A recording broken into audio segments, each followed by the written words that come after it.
महाराष्ट्राचे शिल्पकार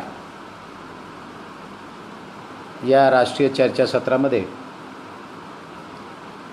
डॉक्टर बाबासाहेब आंबेडकरांच्या एकूण कार्याच्याबद्दल मी आपल्यासमोर आज बोलणार आहे. बाबासाहेब आंबेडकर म्हणजे दलितांचे कैवारी, भारतीय राज्यघटनेचे शिल्पकार एवढंच आपल्यासमोर आपल्याला माहीत आहे. त्याच्या पलीकडे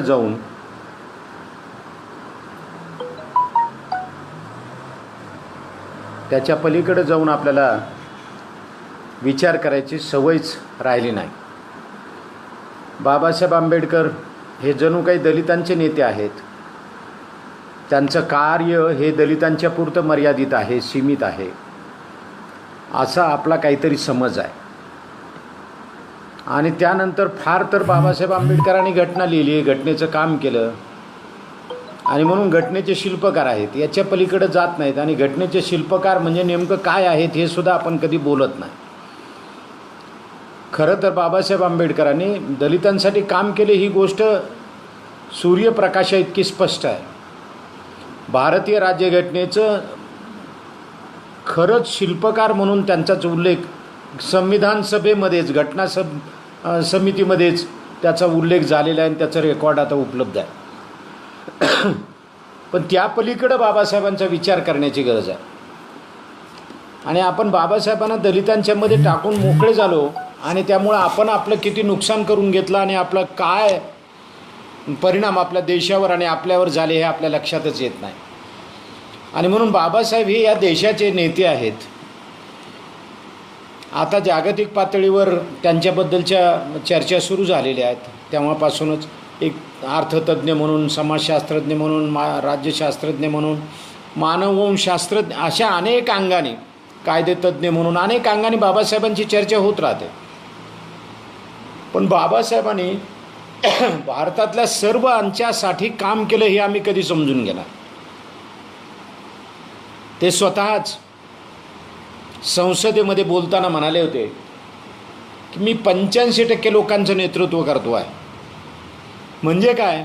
याचा अर्थ असा आहे की जे शोषित लोक आहेत त्यांच्याबद्दलचं बाबासाहेब आंबेडकर सतत विचार करत होते.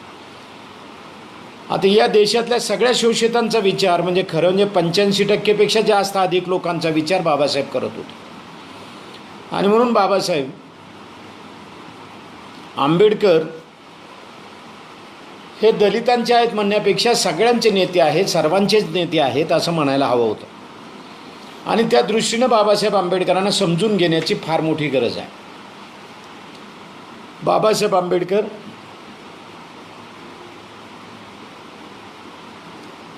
हे संविधान सभेमध्ये येऊ नयेत, निवडूनच येऊ नयेत, याच्यासाठीचा प्रयत्न आमच्या देशात खूप झाला. राजकारण कोणत्याही थराला जाऊ शकतं. काही लोक तर त्या काळामध्ये असा विचार करत होते की त्यांना संविधान सभेच्या ठिकाणी येतासुद्धा येऊ नये. पण बाबासाहेब पश्चिम बंगालमधून निवडून आले आणि नंतर विभाजन झालं, देशाची फाळणी झाली आणि त्यामुळे त्यांचं सदस्यत्व गेलं. पण मधल्या काळामध्ये बाबासाहेब आंबेडकर संविधान सभेमध्ये होते आणि नंतर बाबासाहेबांना पुन्हा निवडून आणण्याची गरज देशाला वाटली. बाबासाहेब आंबेडकरांनी जे पहिलं भाषण केलं संविधान सभेमध्ये ते या देशाला खूप काही सांगणार आहे. खरं तर या भाषणाचं ठिकठिकाणी वाचन व्हायला पाहिजे. म्हणजे बाबासाहेब आंबेडकर या देशाचा कसा व्यापक विचार करत होते हे आपल्या लक्षात येईल. आणि सगळ्या अंगानं म्हणजे हा देश विकसित होण्यासाठी, एक सामर्थ्यशाली देश होण्यासाठी बाबासाहेब आंबेडकर कोणत्या पद्धतीनं जाऊ इच्छित होते आणि देशानं कोणत्या मार्गानं जावं हे सुचवत होते हे आपल्या लक्षात आलं पाहिजे. आणि म्हणून मला नेहमी वाटतं की ते संविधान सभेमधलं भाषण फारच महत्त्वाचं आहे. पहिली संविधान सभेची पहिली बैठक जेव्हा झाली तेव्हा त्या संविधान सभेमध्ये सभागृहाचे नेते म्हणून आणि या देशाचे भाग्यविधाते म्हणून ज्यांचा उल्लेख केला जातो आणि तो खरा उल्लेख आहे पंडित जवाहरलाल नेहरू यांचं भाषण झालं. त्यांनी प्रस्ताव ठेवला, आपलं संविधान, आपली राज्यघटना कशी असावी याचा प्रस्ताव त्यांनी मांडला. आणि अत्यंत विस्तृत असं ते भाषण होतं आणि एकूण संविधानाची चौकट, राज्यघटनेची चौकट त्यांनी मांडलेली होती. अनुमोदन म्हणून अनेकांनी बाबासाहेब आंबेडकरांच्या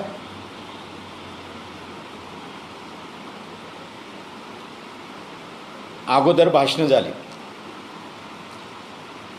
आणि बाबासाहेब आंबेडकर जेव्हा ऐकत होते त्याच वेळेला मध्येच राजेंद्र प्रसाद असं म्हणाले, कारण ते घटना समितीचे अध्यक्ष होते. त्यांना म्हणाले की डॉक्टर आंबेडकर आपण बोलावं. तेव्हा बाबासाहेब आंबेडकरांनी भाषणाला सुरुवात करताना सांगितली, तुम्ही मला बोलायला सांगणार हे मला माहीत होतं, पण इतक्या लवकर मला बोलायला सांगाल हे अपेक्षित नव्हतं. पण आता आपण सांगितलंच आहे तर मी बोलतो आहे. आणि त्यांनी सुरुवातच सगळ्या सभागृहाला, खरं तर बाबासाहेब आंबेडकर याच पद्धतीने विचार करत होते, पण सभागृहातल्या लोकांना ते दलितांचेच नेते वाटत होते. मग बाबासाहेब आंबेडकर जेव्हा बोलले तेव्हा त्यांनी सुरुवात अशी केली, ती फारच सुंदर अशी सुरुवात होती. बाबासाहेब म्हणाले, मी हे जाणतो की आपण राजकीयदृष्ट्या, सामाजिकदृष्ट्या आणि आर्थिकदृष्ट्या विभाजित आहोत. आपण एका युद्धस्थ प्रतिस्पर्धी गटात विभाजित झालेलो आहोत. कदाचित मी असं म्हणेल, मीही अशाच एका युद्धस्थ गटाचा नेता आहे, प्रतिस्पर्धी युद्धस्थ गटाचा नेता आहे. पण महोदय, सगळ्या सभागृहाला उद्देशून आणि अध्यक्षाला उद्देशून ते म्हणतायत, महोदय हे सर्व असूनही जर परिस्थिती अनुकूल झाली आणि आपण जात, धर्म, पंथ, संप्रदाय सगळं विसरलो तर हा देश एकात्म होईल. आणि कोणतीही शक्ती, म्हणजे जात, भाषा, प्रांत, काय धर्म, ही कोणतीही शक्ती आपल्याला एकात्म होण्यापासून आणि सामर्थ्यशाली होण्यापासून प्रतिबंधित करू शकणार नाही. सर्व जाती जमातींचा अभ्यास करून बाबासाहेब आंबेडकर हे सगळं बोलत होते. मला वाटतं बाबासाहेब आंबेडकरांचं हे भाषण सगळ्या सभागृहाला आवाहन करणार आहोत की तुम्हाला जात, धर्म, पंथ, तुमचे स्वार्थ सगळं बाजूला ठेवून घटना तयार करावी लागेल. कारण घटना समितीमध्ये अनेक सदस्य आपल्या प्रांताचं, आपल्या भाषेचं, आपल्या संस्थानाचं हित पाहण्यासाठी आले होते. बाबासाहेब आंबेडकरांनी सुनावल्यावर थोडे लोक व्यापक झाले, पण बाबासाहेबांच्या भाषणावर सगळेच जण मोठ्या जोरात टाळ्या वाजवत होते आणि आश्चर्यचकित होऊन बाबासाहेब एकात्मतेचा विचार आणि या देशाच्या भवितव्याचा विचार मांडतायत हे सगळ्यांना जाणवत होतं. बाबासाहेब आंबेडकरांनी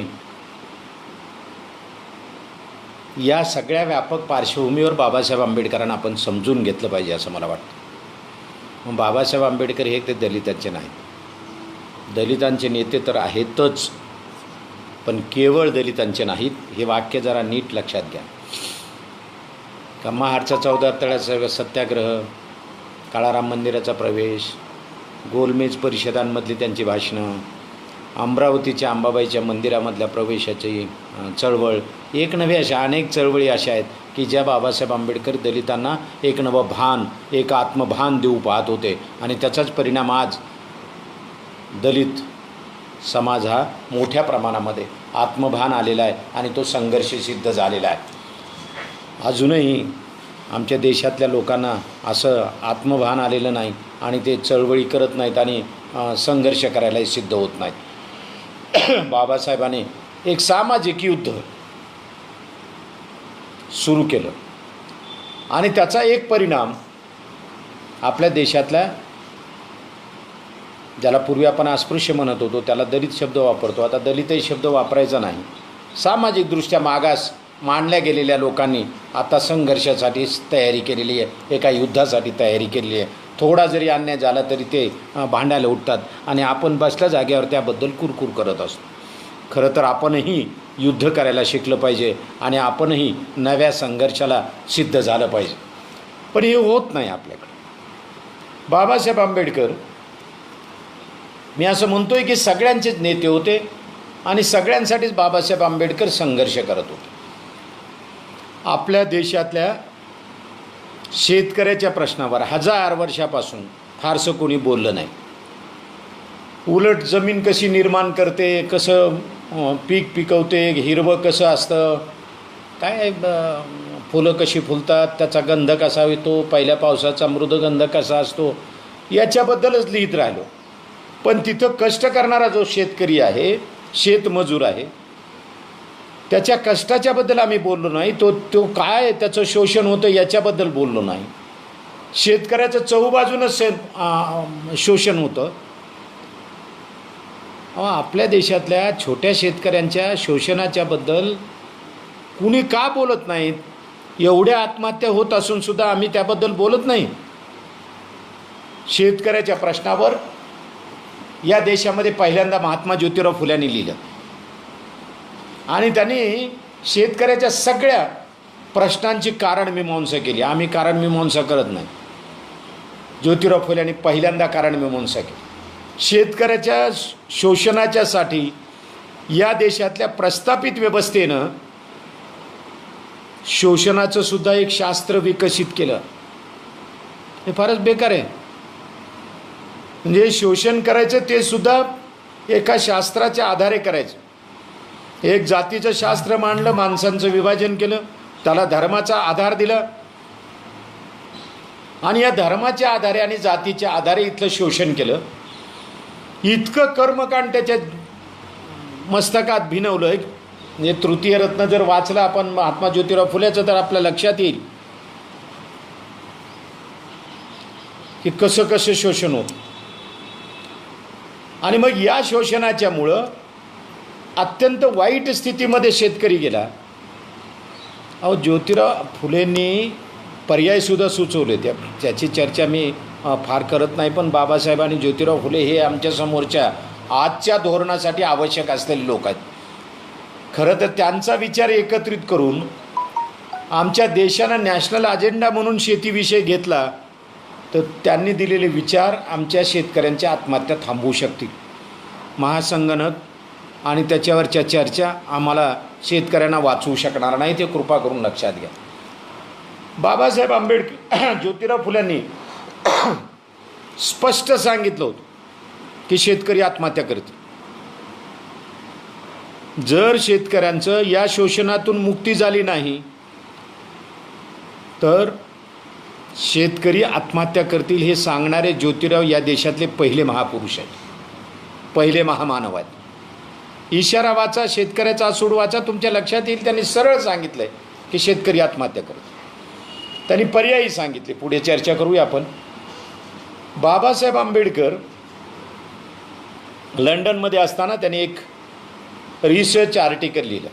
हे फार महत्त्वाचं आहे रिसर्च आर्टिकल. त्याचं पुस्तकही झालं आहे आता. लहान शेतकऱ्याच्या समस्या आणि त्यावरील उपाय. आमचे रिसर्च आर्टिकल काय असतात हे आपण जेवढे उपस्थित प्राध्यापक आहात, कदम सर आहेत, प्राचार्य आहे, आपल्याला सगळ्यांना माहिती आहे की आपल्या रिसर्च पेपरचा किती उपयोग होतो. फार झालं तर मी असोसिएट प्रोफेसर व्हायला मदत होते. असिस्टंट प्रोफेसर असेल तर असोसिएट प्रोफेसर व्हायला मदत होते. ते कोणी वाचतही नाही. फेसबुक व्हॉट्सअपला टाकावं तर बेस्ट, उत्तम, अमुक एवढ्या प्रतिक्रिया चालू असतात. असो, बाबासाहेब आंबेडकरांनी हे जे रिसर्च आर्टिकल लिहिलं याची जगभर चर्चा झाली. विशेष म्हणजे त्याचं सर्वे आहे आणि सर्वेच्या आधारावर बाबासाहेबांनी लिहिलं. मुंबई इलाख्यामधल्या आणि गुजरातच्या काही भागातल्या सर्वेचा आधार घेऊन बाबासाहेबांनी हे रिसर्च आर्टिकल लिहिलं आणि जगातल्या चांगल्या आर्टिकल्समध्ये हे आर्टिकल आहे अशी चर्चा त्यावेळेला झाली. जगातल्या चांगल्या शोधनिबंधाचे 2 व्हॉल्यूम निघाले, त्याच्यामध्ये हा निबंध समाविष्ट झाला. बाबासाहेब आंबेडकर त्या सगळ्या 2 व्हॉल्यूममधले सगळ्यात अगोदर, म्हणजे जेवढे संशोधक आहेत त्यातलं सगळ्यात लहान संशोधक बाबासाहेब आंबेडकर आहेत. त्यावेळेला त्यांचा हा शोधनिबंध त्या जगातल्या व्हॅल्यूममध्ये गाजला. बाबासाहेब आंबेडकरांनी आत्महत्या करतील शेतकरी वगैरे म्हटलं नाही, पण शेतकरी कमालीचा अडचणीत आहे आणि त्याला आर्थिक भांडवल पुरवण्याची गरज आहे शेतीसाठी, हे बाबासाहेब आंबेडकरांनी त्यावेळेला मांडलं. पण हे जर झालं नाही तर शेतकरी त्याच दिशेला जातील असं बाबासाहेबांनी सुचवलेलं आहे. आपण हे जरा लक्षात घ्या. बाबासाहेब आंबेडकर सातत्यानं शेतकऱ्यांच्यासाठी प्रयत्न करत आहेत. बाबासाहेब आंबेडकरांना केसरीमध्ये एक लेख प्रकाशित झालेला आहे, तो मुद्दा म्हणून वाचा आपण, मला विनंती करायची आपल्याला. त्यावेळेला ब्रिटिशांनी महसूल वाढवण्यासाठी, जमिनीवरचा टॅक्स वाढवण्यासाठी एक कमिटी नेमली. ही कमिटी जेव्हा भारतात आली त्यावेळेला बाबासाहेब आंबेडकरांनी त्यांना पत्र दिले की मला तुमच्यासमोर साक्ष द्यायची आहे, पण ती साक्ष त्या कमिटीने टाळली. पण या दरम्यान केसरीमध्ये लेख प्रकाशित झाला आणि त्यात असं म्हटलं की शेतीची हल्ली परिस्थिती बरी आहे, त्यामुळे महसूल कर वाढवायला हरकत नाही. आणि बाबासाहेब आंबेडकरांनी ते वाचलं आणि त्यांना आश्चर्य वाटलं. शेतीची ज्यांना माहिती नाही त्याच्याबद्दल त्यांनी लिहायला नको होतं, आणि बाबासाहेबांनी त्यांना लेख लिहिला आणि पाठवला. तो लेख केसरीवाले छापणार नाहीत असं त्यांना वाटत होतं, पण छापला गेला. त्यात बाबासाहेब आंबेडकरांनी शेतकऱ्यांचा हा जो महसूल जमा केला जातो, हा जो टॅक्स लावलं जातं त्यांच्या उत्पन्नावर, ते कसं लावावं याची नवी सूचना केली होती. ती अद्यापही सरकारनं स्वीकारलेली नाही. काय म्हणतो लक्षात घ्या. त्यांचं म्हणणं होतं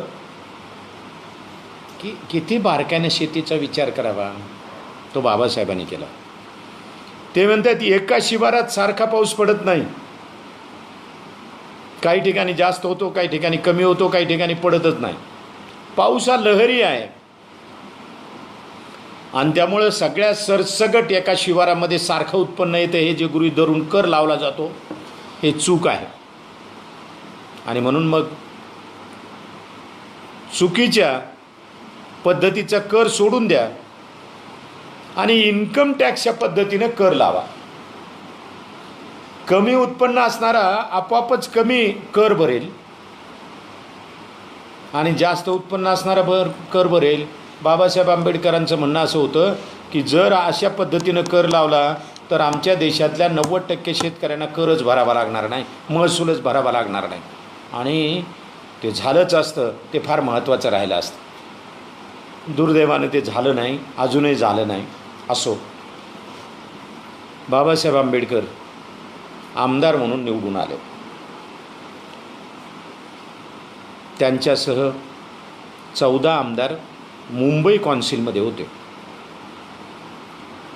बाबासाहेब आंबेडकर 27ला निवडून आले आणि 28ला फेब्रुवारीमध्ये बाबासाहेब आंबेडकरांचं पहिलं भाषण मुंबई कॉन्सिलमध्ये झालं.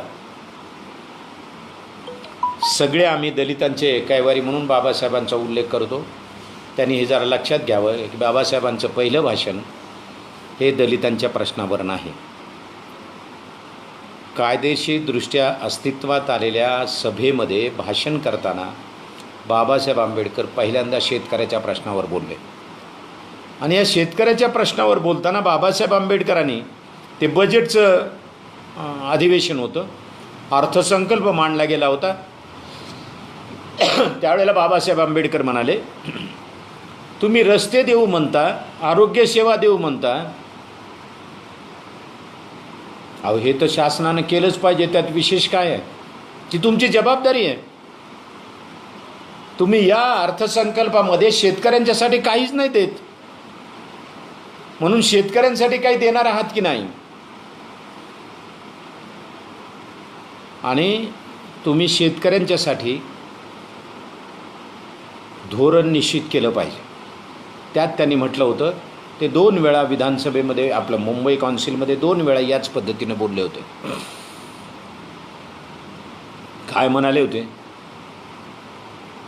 ज्या शेतकऱ्याचं वय 60 वर्ष होईल, त्याच्या पत्नीचं वय 60 वर्ष होईल, त्यावेळेला त्यांना निवृत्ती वेतन लागू केलं पाहिजे, पेन्शन योजना लागू केली पाहिजे.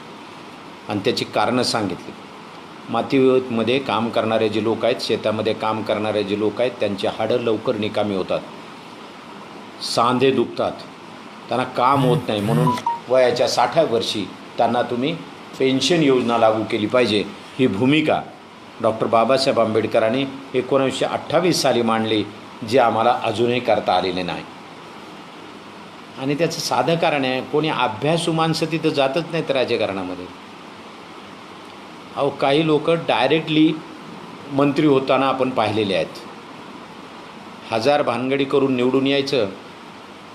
खरं तर एखाद्याला डिग्री मिळवायची असेल तर मॅट्रिकच्या नंतर 5 वर्ष अभ्यास करावा लागतो. बाबासाहेब आंबेडकर त्यावेळेला म्हणाले होते, मॅट्रिकनंतर 4 वर्ष अभ्यास करायचा, क्रमानं अभ्यास करत करत करत नंतर पदवीधर होतो. इथं तर डायरेक्टली विधिमंडळात किंवा संसदेमध्ये लोकांना जाता येतं आणि डायरेक्टली मंत्री होता येतं. ही आमच्या लोकशाहीमधला भाग आहे आणि एका रात्रीतून मंत्रिपदापर्यंत लोक पोहोचतात. बाबासाहेब आंबेडकर शेतकऱ्याच्या प्रश्नावर बोलतात, तसेच शेतकऱ्याच्या प्रश्नावर आंदोलनही करतात. कोकणातल्या खोतीच्या विरुद्ध आंदोलनामध्ये जे सहस्त्रबुद्धे, चित्रे, जाधव हे जे काम करत होते लोक, नारायण नागू पाटील यांच्याबरोबर बाबासाहेब आंबेडकर मैदानामध्ये उतरले. कोकणाचा मध्ये त्यांनी दौरा केला, शेतकऱ्यांच्या सभा घेतल्या. अहो, एका दौऱ्यात तर त्यांचा घसाच बसला आणि भाषणच करता नाहीत, कारण कुठेही लोक 50-100 जमा झाले की बाबासाहेब बोलायचे, भाषण करायचे. शेवटी नारायण नागू पाटील, सहस्त्रबुद्धे यांनी सांगितलं की बाबासाहेबांचा घसा बसलेला आहे, चिपळूणला या, आणि चिपळूणला आल्यानंतर बाबासाहेबांचं भाषण तुम्हाला ऐकता येईल, तोपर्यंत बाबासाहेबांचा घसा मोकळा होईल. आणि बाबासाहेबांच्या चिपळूणला जे भाषण झालं तिथं 2000 शेतकरी उपस्थित होते. हे भाषण मला फार महत्त्वपूर्ण वाटतं. त्याचं कारण असं आहे, हे 38च्या दरम्यानचं भाषण आहे. बाबासाहेब आंबेडकर स्वातंत्र्यानंतर आमच्या देशात काय करायचं याच्याबद्दल बोलत होते शेतकऱ्यांसमोर. ते असं म्हणाले चिपळूणच्या भाषेत, महाराष्ट्र शासनानं जे बाबासाहेब आंबेडकरांचे लेखनं आणि भाषणांचे खंड प्रकाशित केले त्याच्यात हे भाषण आहे. ते बातमीच जशाल तशी आहे. ते असं म्हणाले होते बाबासाहेब, या देशाचा PM शेतकऱ्याचा मुलगा झाला पाहिजे. आमच्या देशामध्ये शेतकऱ्याचा मुलगा PM झाला का हे शोधावं लागेल. नेहरू फार काळजी करत होते देशाची, त्यावेळेला शेतीची काळजी करत होते. पण नंतरच्या काळात नुसतं राजकारण चालू आहे. म्हणजे आता तर शेतीचं व्यापारीकरणच होईल की काय अशी भीती आहे, म्हणून तर ते पंजाब आणि हरियाणाचे शेतकरी आंदोलन करत आहेत. आणि आम्ही असं गृहीत धरतोय की काय चालत राहतं, ते श्रीमंत शेतकरी आहेत आणि श्रीमंत शेतकऱ्याच्या आंदोलनाला काय सपोर्ट करायचा, असा अपप्रचारसुद्धा एका बाजूला चालू आहे. आता भक्तीच अशी असेल तर आपण काय करणार आहोत. बाबासाहेब आंबेडकरांनी चिपळूणच्या सभेत सांगितलं की या देशाचा PM शेतकऱ्याचा मुलगा झाला पाहिजे. आणि नुसता PM होऊन उपयोग नाही, त्याच्या खालचे अधिकारीसुद्धा शेतकऱ्याची काही मुलं असली पाहिजेत. आणि त्यांनी ते नियोजन, PM केलेलं नियोजन, PM हा शब्द बाबासाहेबांनी वापरला म्हणून मी वापरतोय, पंतप्रधानांनी केलेलं नियोजन शेतापर्यंत नीट पोहोचायचं असेल तर शेतकऱ्याची पोरं आली पाहिजेत. आपल्याकडे शेतकऱ्याची पोरं अधिकारी झाली, प्राध्यापक झाली, मोठमोठ्या IAS IPS सगळ्या पदावर आहेत, पण शेतकऱ्याचा विचार करायचं त्यांनी सोडून दिलेलं आहे. लोकप्रतिनिधी शेतकऱ्याचे त्यांनी सोडून दिलेलं आहे. मरो तिकडे काही हो, त्यांनी आत्महत्या करून ते काही हो. महाराष्ट्र हे प्रगत राज्य आहे, महाराष्ट्रीयन लोकांचं मत आहे. जिथं जास्त आत्महत्या होत्या ते राज्य प्रगत कसं असू शकेल. बाबासाहेब आंबेडकरांनी या PM शेतकऱ्याचा मुलगा झाला पाहिजे अशी एक भूमिका त्यावेळेला मांडली, हे आपण लक्षात घेतलं पाहिजे. बाबासाहेब आंबेडकर इथं थांबत नाहीत. बाबासाहेब आंबेडकर शेतकरी संघटनेमध्ये काम करतात. नारायण नागू पाटलाच्या सोबत सतत संपर्कात आहेत. नारायण नागू पाटील हे नंतर विधिमंडळ मुंबई कौन्सिलमध्ये होते आमदार म्हणून आणि त्यांनी सोबत कामही केलेले आहे. खोतीच्या प्रश्नाच्यासाठी नारायण नागू पाटील यांनी मोठं आंदोलन सुरू केलं. 14 गावातले लोक एकत्र केले. त्याच्यावरती एका जाधव नावाच्या ग्रस्तानं संपादन केले. फारच सुंदर पुस्तक आहे. थोडं नव्हे, 1932 ते 1938 एवढा काळ, 7 वर्ष 14 गावातले लोक शेतात गेले नाहीत. आपल्याला खोती सिस्टीम पद्धती माहीत असली पाहिजे की तिथं 10-20 एकर जमीन कुणाला तरी कुळाला करायला द्यायचे, त्याच्याकडून घ्यायचे वगैरे. त्यातला हिस्सा तो खोत घेऊन जायचा. त्या काय काय अटी आहेत, अहो इतक्या भयंकर अटी आहेत. त्या खोताच्या घरी कोणी आजारी असलं तर जो शेत करणारा आहे, कुळानं करणारा आहे, त्याने त्याच्या घरची सगळ्यांची सेवा करायची. पाहुणे रावणे आले तर ते सगळं करू लागायचं. सरपण फोडून देण्यापासून ते सगळ्या गोष्टी या शेतकऱ्यांनी करायच्या. बाबासाहेबांनी या बारक्याने लिहिले आणि तो फिरत फिरत शेतात गेला तर तिथं असणाऱ्याची, त्यानं कोंबडी पाळलेली त्याचीच कोंबडी कायची निघायचं. आपण जरा याचा विचारच केला पाहिजे, मला असं वाटतं. या खोतीच्यासाठी बाबासाहेब आंबेडकरांनी, त्या नारायण नागू पाटलांनी आंदोलन जेव्हा सुरू केलं त्याच्या पाठीमागं प्रेरणा बाबासाहेबांची होती. बाबासाहेब तिथे गेले. पैसा नाही, गाड्या नाही, घोडे नाही. ते एका बंदरावर उतरले, समुद्रमार्गे गेले मुंबईवरून. ते बंदर बरंच लांब होतं. चरी इथं आंदोलन चालू होतं आणि बाबासाहेब आंबेडकरांना बैलगाडीतून तिथं नेलं. लोक रस्त्यात त्यांचं स्वागत करत होते. बाबासाहेब तिथं पोहोचले, भाषण केलं.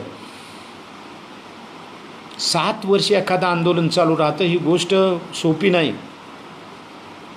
आमच्या नोकरदाराचे आंदोलन महिन्याभर झाले तर अस्वस्थ व्हायला लागतात लोक की या महिन्याचा पगार मिळणार नाही.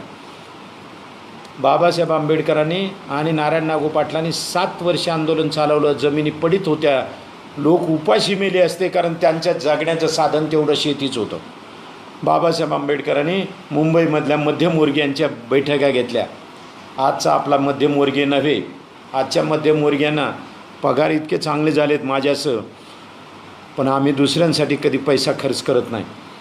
त्यावेळेला एक ध्येयवाद होता. तुम्ही स्वातंत्र्य आंदोलनाचा इतिहास पहा, मध्यमवर्गीयांचा खूप मोठा सहभाग आहे. त्यांच्यामध्ये ध्येयवाद होता, ब्रिटिश गेले पाहिजेत. आता आमच्या इथला भ्रष्टाचार गेला पाहिजे असा आम्ही विचार करत नाही. आम्हाला करायला मिळत नाही याची पोटदुखी आमची असते. असो, बाबासाहेब आंबेडकरांचं तिथं भाषण झालं. बाबासाहेबांनी मुक्काम केला. तर जाधव यांनी संपादित केलेलं चरीच्या संपाचं पुस्तक मला जेव्हा मिळालं तेव्हा मी ते सगळं मनापासून वाचलं. त्याच्यामध्ये अनेक प्रसंग आहेत.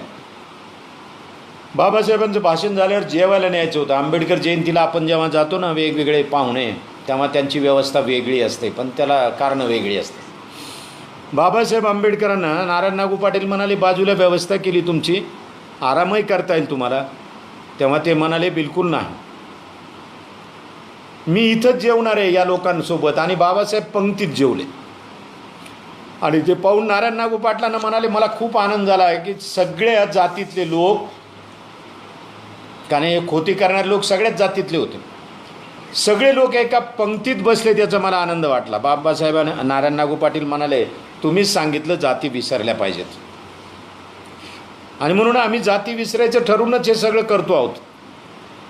बाबासाहेब आंबेडकरांनी हा प्रश्न एकट्या आमदारांनी विधिमंडळामध्ये लावून धरला आणि त्यावर त्या काळातल्या सरकारला निर्णय घ्यावा लागला. परिणामी खोती नष्ट झाली. जे कुळावर होते, जे जिथं जमिनीत उभे होते त्यांना मिळालं. हे जम्मू काश्मीरमध्ये केलं अब्दुल्लाने. शेख अब्दुल्लाला तिथं लोक का मानतात एवढे, का एवढं त्या फॅमिलीबद्दलचं प्रेम आहे, त्याचं कारण ते आहे. पण ते आम्हाला कधी समजून घ्यायचं नाही. असो, मुळामध्ये बाबासाहेब आंबेडकर हे शेतकऱ्यांचे नेते आहेत आणि ते सतत शेतकऱ्यांच्यासाठी संघर्ष करत आहेत. ही बाब मी आपल्याला सांगतो. बाबासाहेब आंबेडकर नुसतं असं भाषणं करून विधिमंडळात ते खोतीचं विधेयक मांडून थांबत नाहीत. जेव्हा बाबासाहेब आंबेडकरांना संधी मिळते तेव्हा बाबासाहेब आंबेडकर शेतकऱ्यांचे प्रश्न सोडवण्यासाठी खूप काम करतात आणि मला वाटतं हे कामच फार महत्त्वाचं आहे. त्यातला एक प्रसंग मुद्दा म्हणून सांगतो. बाबासाहेब आंबेडकरांनी या चरीच्या आंदोलनानंतर होती तर नष्ट करणारा कायदा आलाच. विशेष म्हणजे त्यावेळेला शेतकऱ्याच्या बाजून निर्णय येईल की नाही बाबासाहेबांना शंका होती, कारण त्यावेळेस मोरारजी देसाई हे बडप्रस्थ होता आणि एक सदस्यीय समिती मोरारजी देसाईंच्या अध्यक्षतेखाली नेमली होती आणि ह्या आंदोलनाचा मार्ग काढण्यासाठी आणि या लोकांना न्याय देण्यासाठी ते आयोग नेमला आणि ते आंदोलन संपलं. पण मोरारजी देसाईंनीसुद्धा बाबासाहेबांच्या म्हणण्याची दखल घेत त्या लोकांना न्याय दिला. ही गोष्ट आपण लक्षात घेतली पाहिजे. बाबासाहेब आंबेडकरांनी विधिमंडळावर एक मोर्चा काढला. बाबासाहेब आंबेडकरांनी खूप वेळ दिला शेतकऱ्यांच्या प्रश्नासाठी, कारण शेतकऱ्याचे प्रश्न संपले तर बरेचसे प्रश्न देशातले संपतात हे त्यांना माहीत होतं. पण आपल्याकडे दुर्दैव असं आहे की अजूनही आम्हाला हे कळत नाही की शेतकऱ्याचे प्रश्न संपले तर आपलं बरेचसे प्रश्न संपतील देशातले, आणि त्यामुळे शेतकऱ्याचे प्रश्न तसेच प्रलंबित राहतात, लोंबकळत राहतात. काही कारणं सांगून त्यांना सोडून दिलं जातं. 4 महिने आंदोलन करूनही त्याची दखल केंद्र शासन घेत नाही. यासारखी भयंकर गोष्ट दुसरी असू शकत नाही. आमच्या संवेदना बोथट झाल्यामुळं आम्हाला काहीच वाटत नाही. ते जे आंदोलन करणारे लोक आहेत त्यांचे काय हाल असतील आपण कधी विचार केला आहे का? 10 जानेवारी 1938ला बाबासाहेबांनी मुंबई कॉन्सिलवर मोर्चा काढला. हा भव्य मोर्चा होता. या मोर्चामध्ये कोकणातले लोक सामील झाले होते. सातारा, सांगली, कोल्हापूरचे लोक सामील झाले होते. नाशिकचे लोक होते, नगरचे लोक होते आणि विशेष म्हणजे गुजरातमधले लोक होते. कारण गुजरात आणि मुंबई एकत्रच होतं, त्यावेळेला एकच राज्य होतं. त्यामध्ये असणारे जे लोक होते मोर्चामध्ये सामील झालेले, कोणत्या मार्गाने गेला आहे मला मुंबईचं नकाशा नाही सांगता येणार, पण जी नोंद आहे त्यानुसार काळबादेवी, चौपाटी, ठाणे आणि कल्याण अशा विविध मार्गाने शेतकरी आलेले होते. शेतकरी येत असताना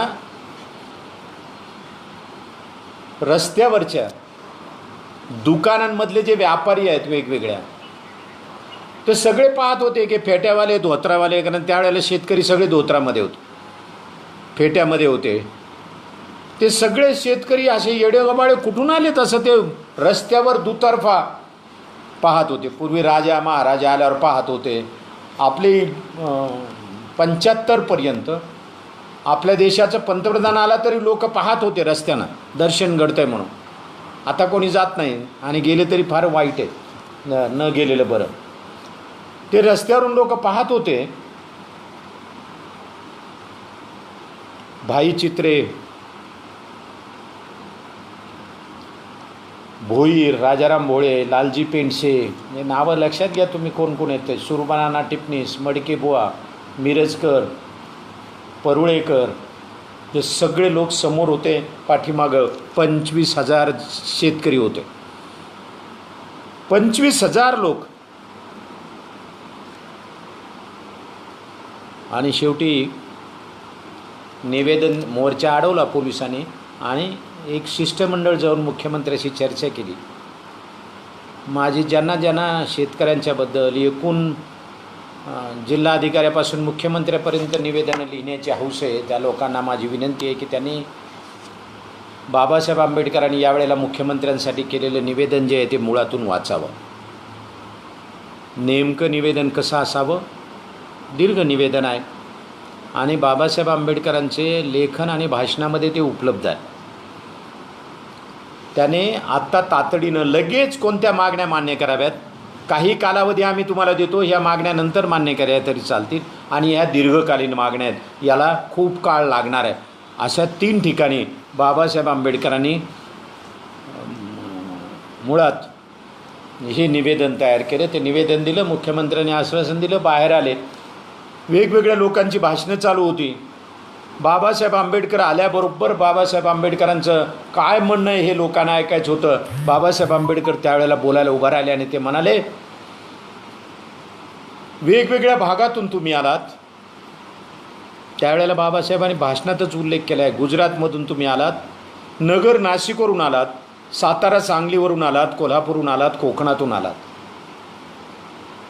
आलेल्या लोकांमध्ये मुस्लिम आहेत, ब्राह्मण आहेत, मराठा आहेत, माळी आहेत, धनगर आहेत, अशा वेगवेगळ्या जातींचा उल्लेख बाबासाहेब करतायत. आणि पुढे ते सांगतायत, कृपा करून शेतकरी म्हणून लढा, जातीभेद धर्मभेद यांना थारा देऊ नका, ते बाजूला ठेवा, तरच शेतकऱ्यांचं राज्य येईल. तुमची संघटना आता जातीच्या पलीकडे गेली पाहिजे. म्हणून आजचा दिवस हा भाग्याचा आहे की सगळे शेतकरी एकत्र येऊन भांडण करतायत, संघर्ष करतायत, सरकारला काही मागतायत. आपले हितकर्ते कोण आहेत आणि आपले शोषणकर्ते कोण आहेत हे नीट ओळखा, समजून घ्या. सावकार, जमीनदार, खोत, श्रीमंत, आज ॲडिशन करायचं तर भांडवलदार, या सगळ्यांना आपल्यापासून दूर ठेवा. त्यांच्यापासून आपलं कल्याण कधीच होणार नाही. उंदीर आणि मांजराची कधी मैत्री होत नसते, साप आणि मुंगसाची कधी मैत्री होत नसते, त्यामुळे यांच्याबरोबर आपली मैत्री होऊ शकत नाही. हे सांगणारे बाबासाहेब आहेत. श्रमजीवी लोकांच्या हिताचं रक्षण करण्यासाठी हे लोक तुमच्यावर सत्ता गाजवत आहेत. आम्हाला हे अजूनही कळत नाही की कधी नव्हे ते अदानी आणि अंबानीची चर्चा या देशात गेल्या 2-4 वर्षात का वाढली. बाबासाहेब आंबेडकर तर यांच्या विरोधात होते. अहो, जिल्ह्याच्या ठिकाणी आणि तालुक्याच्या ठिकाणी मुख्य रस्त्यांवर कुठं जमिनी शिल्लक आहेत का पहा, सगळ्या व्यापाऱ्यांनी आणि भांडवलदारांनी ताब्यात घेतलं. कारण काही असो, बाबासाहेब आंबेडकर शेतकऱ्यांच्या, छोट्या शेतकऱ्यांच्या, लहान शेतकऱ्यांच्या प्रश्नांचा विचार करतायत. मला वाटतं हे फार महत्त्वाचं आहे. बाबासाहेब आंबेडकरांनी त्यावेळेला अल्पभूधारक मदत विधेयक मांडलं होतं आणि त्यानिमित्तानं शेतकऱ्यांच्या प्रश्नाचं चिंतन बाबासाहेब आंबेडकरांनी केलं. बाबासाहेब आंबेडकर सगळ्या सामान्य माणसाच्या बद्दल बोलत आलेले आहेत, ही गोष्ट लक्षात. पण नुसतं बोलणं आणि सत्तेत गेल्यावर काहीच करतं काय, लोकांचं असं आहे, आपल्याबद्दल बोलायला लागले लोक भरभरून मतदान देतात. आता अलीकडं पैशावर मतदान चाललं, हा भाग सोडून देऊया, पण ते लोक शेतकऱ्याच्या प्रश्नावर बोलतीलच असं नाही. बाबासाहेब आंबेडकर व्हाईसरायच्या मंत्रिमंडळामध्ये मंत्री झाले आणि हे मंत्री झाल्यानंतर बाबासाहेब आंबेडकरांचं त्यावेळेस ते पहिल्यांदा व्हाईसरायच्या मंत्रिमंडळामध्ये मजूर मंत्री झाले. पण मजूर मंत्र्यासोबत बाबासाहेबांच्या डिग्र्यासारखी एक खाती वाढतच गेली, कारण त्या काळात जागतिक पातळीवर पाण्याचा प्रश्न निर्माण झाला होता, पाण्याचं गंभीर चिंतन चालू होतं. आणि म्हणून भारतामध्ये सुद्धा हे खातं निर्माण करताना बाबासाहेबांना पाटबंधारे मंत्री केलं. पहिले पाटबंधारे मंत्री म्हणून बाबासाहेब आंबेडकरांनी काम केलं. हे काम आजही मार्गदर्शक आहे, आजही लोकांनी ते स्वीकारायला पाहिजे. पण ते तसंच बांधून ठेवलं, सगळं प्लॅनिंग केलेलं आहे देशाचं. दुसऱ्या महायुद्धानंतर जलविकास आणि ऊर्जा विकास या दोन्हीकडे सगळ्यांनीच लक्ष दिलं.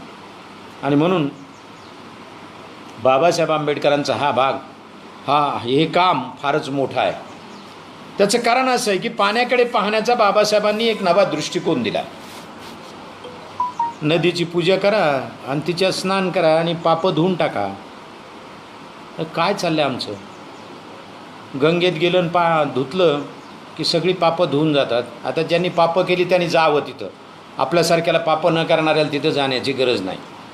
खरं तर बाबासाहेब आंबेडकर पाण्याकडे पाहण्याचा दृष्टिकोनच बदलून टाकतात. कारण पूर्वी कसं होतं, हे पाणी महापूर आला तर शेतन पिकन गावं पोटात घेऊन जातं, हे थांबलं पाहिजे म्हणून घाट बांधले पाहिजेत, असा एक विचार त्या काळामध्ये होता. आणि ब्रिटिश आणि त्याच्या अगोदरच्या लोकांनी हेच केलं, सत्तांनी तेच केलं होतं. बाबासाहेबांनी स्पष्टपणे सांगितलं, पाणी हे सार्वजनिक लोकांची मालमत्ता आहे, ती संपत्ती आहे. त्याचा उपयोग सिंचनासाठी केला पाहिजे. सिंचनाच्या पलीकडे जाऊन नौकानयन, उद्योगधंदे उभारणे, घरगुती वापरासाठी वीज निर्माण करण्यासाठी आपण पाण्याचा वापर केला पाहिजे. आणि पाण्याचा विचार हा केवळ एका जिल्ह्यापुरता, एका राज्यापुरता करू नये. कारण एक नदी एका जिल्ह्यात वाहत नसते, एका राज्यात वाहत नसते, ती एका देशातसुद्धा वाहत नसते. मग वेगवेगळ्या देशांमधून नद्या वाहत जातात. चीनमधून आपल्याकडे नद्या वाहत येतात आणि आपल्या पंजाबमधल्या मोठ्या नद्या पाकिस्तानमध्ये वाहत जातात. त्या कशा तुम्ही अडवणार? म्हणून पाण्याचा विचार हा अधिक व्यापक पद्धतीने केला जावा, असे एक बहुउद्देशीय प्रकल्प बाबासाहेबांनी पहिल्यांदा दिले. आणि त्यांनी असं म्हटलं आहे, सामाजिक, आर्थिक आणि पर्यावरणाच्या विकासाच्या दृष्टीनं नद्या फार महत्त्वाच्या आहेत आणि त्यामुळं ते आपल्याला करता आलं पाहिजे. आपण साधं एक दामोदर खोऱ्याचं उदाहरण आपल्याला सांगतो. दामोदर खोरे ही नदी बिहारचं संकट आहे, दुःखाची नदी मानली जाते. बिहारमधून ही नदी बंगालमध्ये जाते.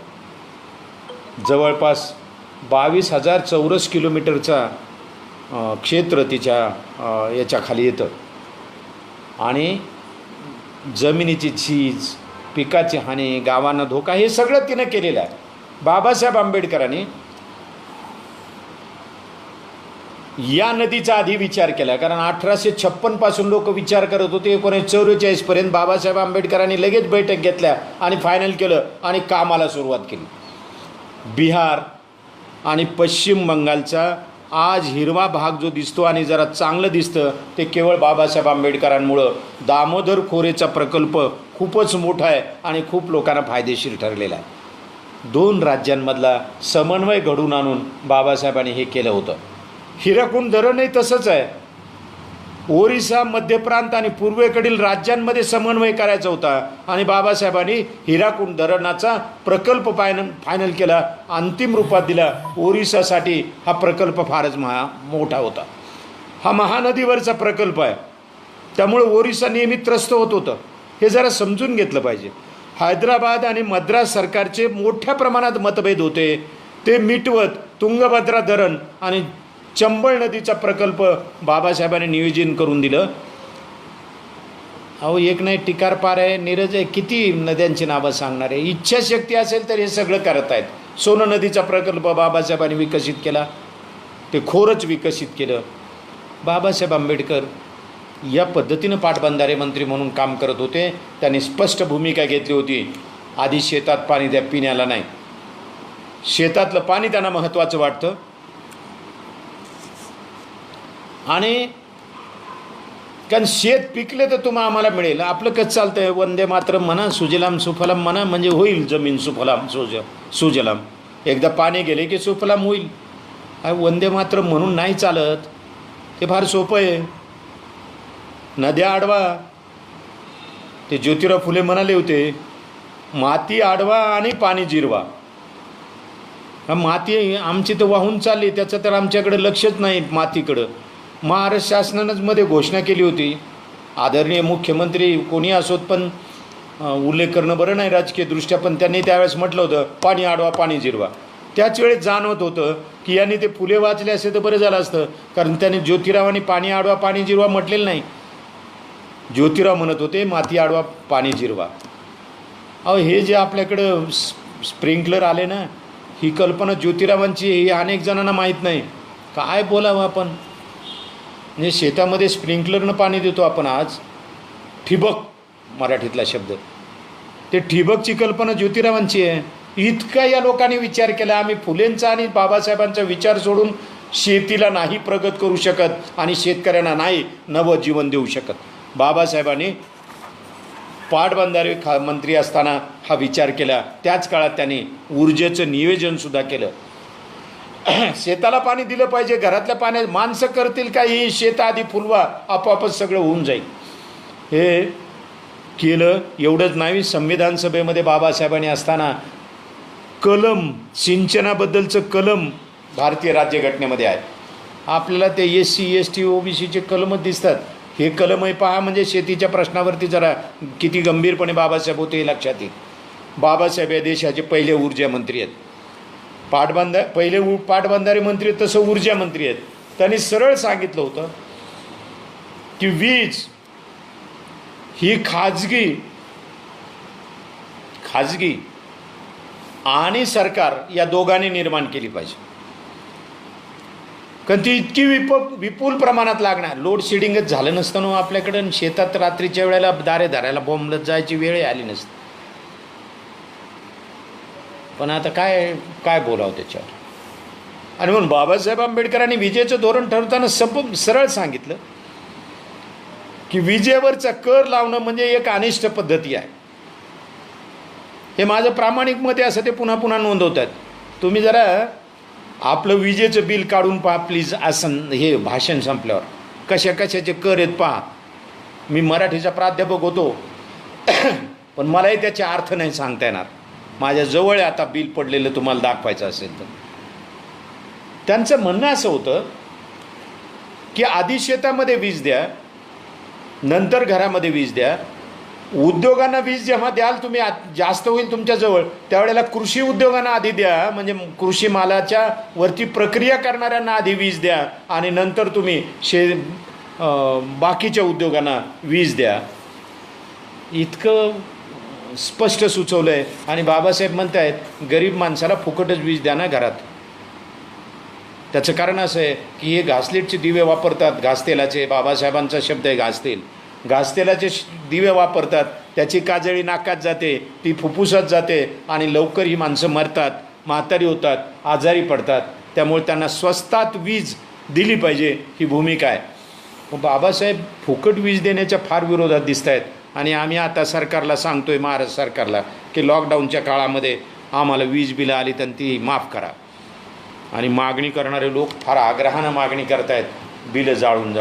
आता त्यातल्या उणिवा काही आहेत, खूप बिलं आलेली आहेत वगैरे, तो भाग वेगळा आहे अजून. पण बाबासाहेब आंबेडकर शेतीसाठी ऊर्जेचा विचार करतायत, कृषी मालाच्या साठीचा शेतीचा ऊर्जेचा विचार करतायत. त्या बाबासाहेब आंबेडकरांना आम्ही सरळ दलितांचे कैवारी म्हणून पुढे मोकळा होतो. एक गोष्ट लक्षात घ्या, एवढं शेतकऱ्यांच्या आणि शेतीच्या प्रश्नांचा विचार करणारे बाबासाहेब आंबेडकर हे शेतकऱ्यांचे नेते आहेत. विधिमंडळामध्ये बोलणारे बाबासाहेब, पहिला मोर्चा या देशातला काढणारे बाबासाहेब हे शेतकऱ्यांचे नेते आहेत. आणि म्हणून शेतकऱ्यांनी त्यांना नेता मानलं पाहिजे, आणि ते काय सांगतायत हे समजून घेऊन पुढं गेलं पाहिजे. बाबासाहेब आंबेडकर कामगार संघटनेत काम करत होते. बाबासाहेब मुंबईला राहायला गेले तेव्हा इम्प्रूव्हमेंट चाळीमध्ये राहत होते. या इम्प्रूव्हमेंट चाळीमध्ये राहताना बाबासाहेब आंबेडकरांनी रात्रीच्या वेळेला हे काय घडतं आहे, कामगार पिऊन येत आहेत आणि आपल्या बायकोला मारतायत, पोराबाळांना मारजोड करतायत, त्याचा अभ्यास केला. आणि मग बाबा काय माहिती आहे का, फुले आणि आंबेडकरांचं नातं हे इतकं महत्त्वाचं आहे. कामगार चळवळी सुरू झाल्या फुलेंच्या प्रेरणेतून. नारायण मेघाजी लोखंडेने सुरू केल्या. बॉम्बे मिल हँड्स असोसिएशन त्यांनी स्थापन केली. पण बाबासाहेब आंबेडकर काही कामगार संघटनेमध्ये नेता म्हणून उतरण्याच्या तयारीत नव्हते. पण ही सगळी दयनीय स्थिती पाहून ते उतरले, आणि ते असं म्हणाले की आपण हे थांबवलं पाहिजे. पण ट्रेड युनियन टाईप काम करायला बाबासाहेबांचा विरोध होता, की अचानक बंद करायचं आणि कारखानेच बंद करायचे, हे बाबासाहेबांना मान्य नव्हतं. म्हणून बाबासाहेब आंबेडकर सतत कामगार संघटनेच्या बैठकांना जात होते, भाषणं करत होते, कामगार संघटनेमध्ये उतरले होते. आणि म्हणून त्यांनी ते सगळं काम केलं. बॉम्बे टेक्स्टाईल लेबर युनियन आणि म्युनिसिपल कामगार संघाचं नेतृत्व बाबासाहेबांनी केलं. या काळात मुंबई कॉन्सिलमध्ये ट्रेड डिस्प्यूट बिल आलं. ते बाबासाहेबांनी वाचलं, ते आमदार होते त्यामुळे त्यांनी ते वाचलं, आणि त्यांच्या लक्षात आलं की याच्यावर बोललं पाहिजे आणि हाणून पाडलं पाहिजे.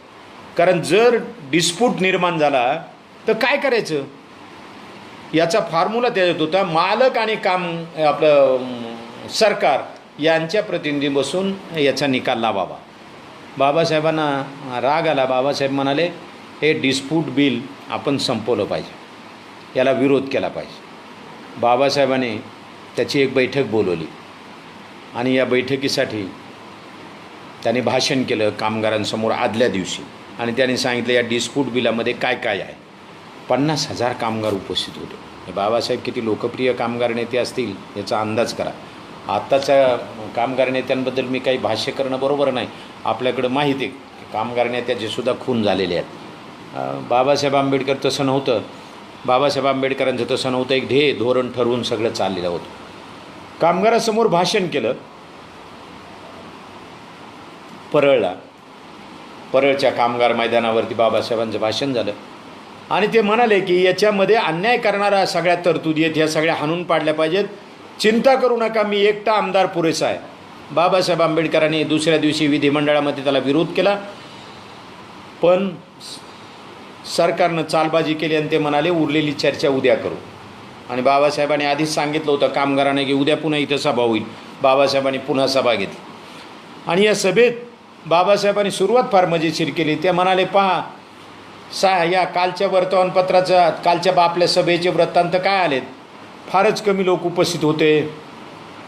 आता सगळे वर्तमानपत्र भांडवलदाराचे आहेत, त्यामुळे सत्य कसं येईल त्याच्यातून हे बाबासाहेबांना माहीत होतं. आणि म्हणून बाबासाहेब सांगत होते की सगळी खोटी माहिती सांगतायत, पण जाऊ देत आपल्याला काय करायचं. आणि मग त्यांनी सांगितलं की आज अशी चर्चा झाली विधिमंडळात आणि उद्या चर्चा होणार आहे, उद्यासुद्धा सभा होणार आहे. आणि बाबासाहेब प्रत्येक सभेमध्ये कामगारांनासुद्धा तेच सांगत होते. कारण मुंबईला झालेल्या रेल्वे कामगारांच्या परिषदेमध्ये बाबासाहेबांनी सांगितलं होतं जात धर्म पंथ संप्रदाय सगळं बाजूला ठेवा आणि कामगार म्हणून एकत्र या. तेच शेतकऱ्यांना सांगितलं होतं, तेच त्यांनी कामगारांना सांगितलं. बाबासाहेबांनी ते डिस्प्यूट बिल हाणून पाडलं आणि तिसऱ्या दिवशी लाखभर लोकांच्या समोर सांगितलं डिस्प्यूट बिल हाणलं गेलं, हाणून पाडलं, आता त्याचा कायदा होणार नाही. बाबासाहेब आंबेडकर मजूर पक्षाच्या जाहीरनाम्यामध्ये सुद्धा कामगारांच्या हक्काचं संरक्षण, त्याच्या कामाची सुरक्षितता, त्याच्या गरजा, त्याचे शिक्षण, त्याच्या मुलांच्या शिक्षणाची सोय या संदर्भात महत्त्वपूर्ण निर्णय घेण्याची गरज बाबासाहेब त्यांच्या पक्षाच्या जाहीरनाम्यामध्ये सुद्धा प्रगट करतायत. बाबासाहेब आंबेडकरांचे 2 संदर्भ कामगाराच्या संदर्भात सांगून पुढे जातो, कारण वेळ खूप झालेला आहे, त्यामुळे नुसता उल्लेख करत पुढे जातो आहे. बाबासाहेब आंबेडकर वर्ध्याला गेले होते. कशासाठी? वर्ध्यातल्या सफाई कामगारांनी म्हणजे भंग्यांनी. आपल्याकडे एक सरळ असतं ना, बाबासाहेब आता बुद्धिस्टांपुरतेच मर्यादित राहिले, अमुक झाले. अहो किती जणांनी मानायचं आणि काय नाही ते तुम्ही ठरवा. बाबासाहेब आंबेडकरांनी तिथल्या सफाई कामगारांनी, त्या वर्धा अजूनही लहानच आहे, मोठं नाही आहे, त्यावेळेला किती लहान असेल नगर परिषद आपण कल्पना करू शकतो. 15-20 कामगार असतील. त्यांना सगळ्यांचं दडपण होतं की आधीच संप मागे घ्या, कारण घाण झाली गावामध्ये शहरामध्ये आणि ती लवकर साफ केली पाहिजे, त्याशिवाय तुमच्या मागण्या मान्य करा. मागण्या काय होत्या? आम्हाला सफाईसाठी 2 ड्रेस द्या, आमचा स्वच्छताचा जो हे आहे तो वाढवून द्या. आता तो भत्ताही स्वच्छता भत्ताही वाढवून देणार नाही आणि संपही मागे घ्या म्हणा, 2 ड्रेसही देणार नाही. बाबासाहेब सगळ्यांचं दडपण होतं, त्यामुळं कामगार घाबरले होते. 15-20 कामगार होते. बाबासाहेब मुंबईवरून दिल्लीला गेले, आपलं वर्ध्याला गेले आणि वर्ध्याला जाऊन त्यांनी सांगितलं की तुम्ही संप मागे घ्यायचा नाही. आणि ते नगरपालिकेत गेले, तिथल्या प्रशासनाशी बोलले आणि त्यांनी सांगितलं त्यांचा आधी पगार वाढवा. काय जुजबी पगार देत आहे तुम्ही, त्यांचं शोषण करताय. आणि ते पगार वाढवला, स्वच्छतेचा भत्ता वाढवला आणि त्याचबरोबर 2च्या ऐवजी 3 ड्रेस मान्य करून घेतले. आणि बाबासाहेब बाहेर आले. ते 15-20 लोक जे असतील ते जे जयकार करत होते बाबासाहेबांचा. 15-20 लोकांसाठी सुद्धा बाबासाहेब कामगार नेते म्हणून जात होते. एवढ्यासाठी हे सांगितलं. बाबासाहेब आंबेडकर जेव्हा मजूर मंत्री होते तेव्हा धनबादला गेले आणि धनबादला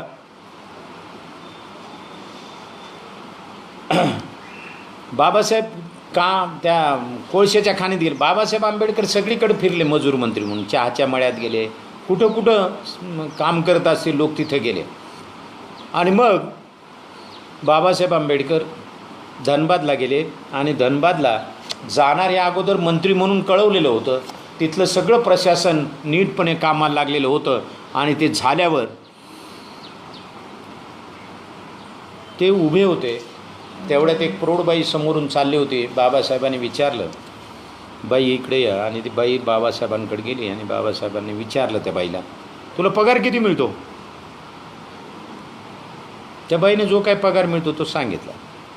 बाबासाहेबांनी ठीक आहे, कारण त्यांना फारच प्रायमरी प्रश्न वाटत होते. आणि मग बाबासाहेबांनी तिला दुसरा प्रश्न विचारला की तुला मिळणारा पगार आणि पुरुषांना मिळणारा पगार सारखा आहे का? तेव्हा त्यांनी सांगितलं नाही. त्या बाईने सांगितलं नाही, पुरुषांनी इतका पगार स्त्रियांना नसतोच. म्हणजे हे गृहीतच आमच्याकडं आजही खेड्यापाड्यांमध्ये शेतात काम करणाऱ्या बाईला पगार कमी आहे, वेतन रोजगार कमी आहे आणि पुरुषांना जास्त आहे. खरं तर स्त्रीच काम जास्त करते. फुलेंनी तर सांगितलं होतं की स्त्रिया पुरुषांपेक्षा श्रेष्ठ आहेत. म्हणजे जगातले सगळे लोक सांगत आहेत स्त्री पुरुष सारखेच आहेत. महात्मा ज्योतिराव फुले सांगतात की स्त्री पुरुषापेक्षा श्रेष्ठ आहे. ही मांडणी करणार हा एकमेव महापुरुष स्त्रियांच्या बाजूने उभा राहणार आहे. फुले आणि आंबेडकर जरा नीट समजून घेतले पाहिजेत. पुढे बोलू त्याबद्दल. बाबासाहेब आंबेडकरांनी त्या बाईचं म्हणणं ऐकून घेतलं. ती बाई पुढं गेली. दुसरी एक बाई कोळशाच्या खाणीतून एक तरुण बाई वर आली. तेव्हा बाबासाहेबांनी त्या बाईला बोलून घेतलं आणि विचारलं, तू कोळशाच्या खाणीतून वर आलीस? ती म्हणाली हो. तू तर गरोदर दिसतेस. ते म्हणाली आहे. किती महिने झालेत? 7.5 महिने. 7.5 महिन्याची गरोदर बाई कोळशाच्या खाणीत काम कशी काय करते?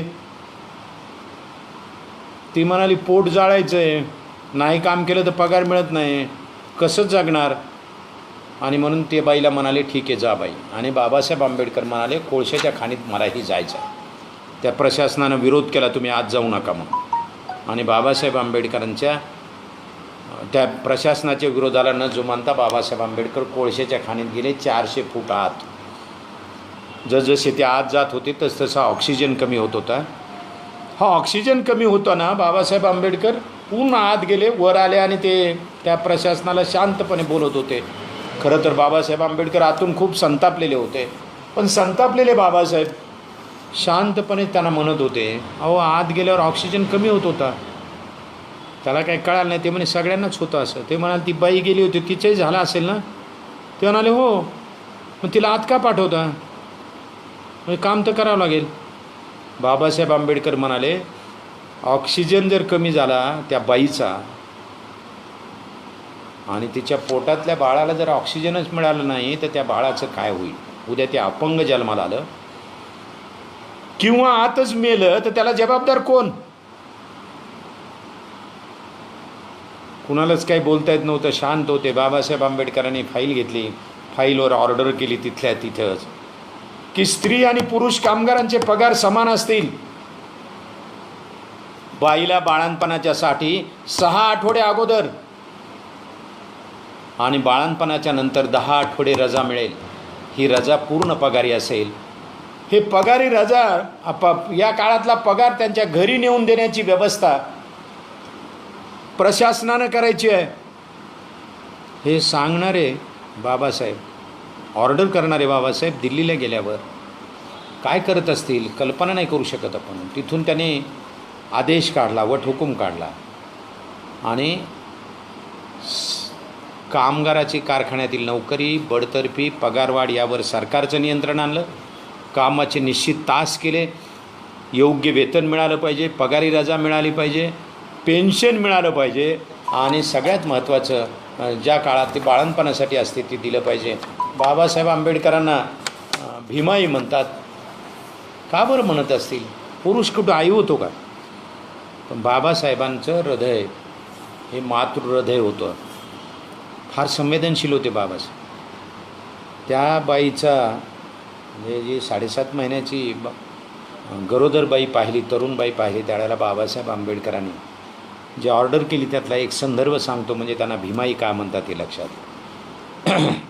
बाबासाहेब आंबेडकर त्यात लिहितात 10 आठवड्यानंतर, बाळंतपणानंतर 10 आठवड्याची रजा आहे, त्याच्यानंतर जेव्हा बाबासाहेब येतील, आपला ते कामगार जेव्हा परत येतील, ती बाई जेव्हा कामावर येईल, तेव्हा त्या बाळाला सांभाळण्यासाठी एक वयस्क बाई ठेवा. पाळणा घर हा शब्द वगैरे त्यावेळेला नव्हता, पण एक बाई ठेवा. आणि आईची आणि बाळाची दिवसातून किमान 6 ते 8 वेळा भेट झाली पाहिजे याची व्यवस्था करा. हे बाबासाहेब आहेत. हे बाबासाहेबांचं मातृहृदय म्हणून त्या भीमाई आहेत. कामगारांच्यासाठी लढणारे बाबासाहेब कामगार नेते होते. बाबासाहेबांनी या देशामध्ये ओबीसी नावाचा एक नवीनच प्रकार आणला. जे यापूर्वी कुणाच्याही ध्यानी म्हणून नव्हता. तो घटनेमध्ये ओबीसी म्हणून आला, इतर मागास म्हणून आला, बॅकवर्ड क्लासेस म्हणून आला. खूप लोकांचा विरोध होता. राजेंद्र प्रसाद पटेलांसह अनेकांनी विरोध केला. म्हणजे सभागृहातले खूप नेते विरोधात होते. आणि या विरोधाच्यामुळं बाबासाहेब आंबेडकरांनी सगळ्या नेत्यांना समजावून सांगितलं, सगळ्यांच्या भेटी घेतल्या. आणि ज्यांना कुठल्याही सत्तेमध्ये अधिकार नाही, सामाजिक नाही, धार्मिक नाही, राजकीय नाही, कुठल्याच सत्तेत नाही, ज्ञानसत्ता नाही, राजकीय सत्ता नाही, अशा लोकांना काहीतरी जगण्यासाठी दिलं पाहिजे. यातले बहुतेक लोक भूमिहीन आहेत. ही भूमिका बाबासाहेबांची होती. ते समजावून सांगून ओबीसीसाठीची तरतूद बाबासाहेबांनी केली. अहो, बाबासाहेब आंबेडकरांनी 1951ला कायदेमंत्रीपदाचा राजीनामा दिला. त्या जी कारणं नोंदवली त्याच्यात मी ओबीसीसाठी राजीनामा देतोय म्हणून बाबासाहेबांनी सांगितलं. आता हे ओबीसीवालेच आघाडीवर आहेत बाबासाहेब दलितांचे म्हणायला. का बाबासाहेब आपले थोडेच आहेत, ते ओबीसींचे आहेत. आता कधी कळावं ओबीसींचं? अहो, ते बाबासाहेबांना घटना समितीचं काम चालू असताना, ते मसुदा समितीचे अध्यक्ष असताना एक शिष्टमंडळ ओबीसीचं भेटायला गेलं. ते म्हणाले निवेदन द्या, तरतूद करावी लागेल. ते निवेदनही कोणी दिलं नाही ना, आलं नाही, गेले नाही. पण बाबासाहेबांनी स्वतःहून पुढाकार घेऊन 340 कलमाची तरतूद केली. आणि त्याच्यामुळं पुढे कालेलकर आयोग जो गुंडाळून ठेवला गेला, नंतर मंडल आयोग तोही काही काळ गुंडाळून ठेवला गेला. आणि आताही त्याची अंमलबजावणी नीटपणे झालेली नाही. बाबासाहेब आंबेडकर ओबीसीच्यासाठीची जी भूमिका घेत होते ती भूमिका अजूनही लोकांना समजली नाही. ओबीसीवाल्यांनाही समजली नाही, राज्यकर्त्यांनाही समजली नाही. त्यांना वाटतं काय दिलं की पुरेसं आहे.